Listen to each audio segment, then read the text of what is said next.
तुम्हारे कोई आंखों की प्रॉब्लम थी तो तुम्हारा विवाह कैसे हुआ और क्यों किया फिर तुमने? हमें लगा कि उसने दूसरी लड़की की जिंदगी बर्बाद करी है या उसके ऊपर बर्डन बन गया, परंतु बातें निकलते हुए जब आई तो पता लगा कि वो लड़की का काम ही यही है, एक से ब्याह करना, फिर उसे छोड़ना, फिर उससे 10, 15, 20 लाख ऐंठना, फिर दूसरे को पकड़ना, फिर उससे ब्याह करना, फिर तीसरे को पकड़ना, ये सारा। जब लड़के ने हमें बताया कि हमारी कोर्ट में शादी हुई और मैं अपनी बुआ के घर से मिला था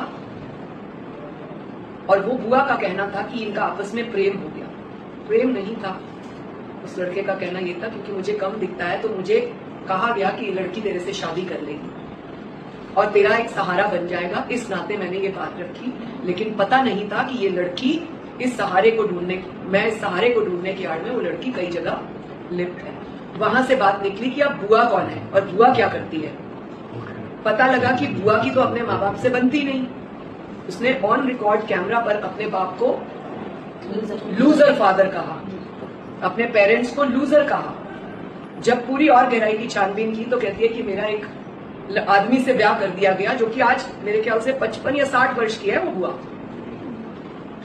उसने अपना पति छोड़ के, जिसके साथ अभी उसका 20 साल के बाद 18 साल के बाद तलाक हुआ, उसको छोड़ के एक और कोई शर्मा जी करके व्यक्ति के साथ मित्रता की पींगे डाली क्योंकि वो नर्स थी, और अब उसको मरने के बाद उसका घर अपने कब्जे में कर लिया, जो कि कईयों को उसने गुमराह किया अपने मोहल्ले में कि मेरा पति है।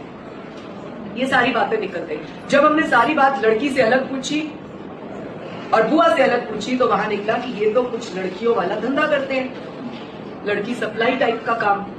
हमारा मुख्य रूप से फिर उद्देश्य वही बन गया कि और कितनी लड़कियां हैं जिनके खिलाफ इस तरह से साजिशें चल रही हैं, और कितने लड़के हैं जिनको पति का नाम देकर ये इस तरह से छोड़ते हैं, ब्लैकमेल करते हैं, फंसाते हैं।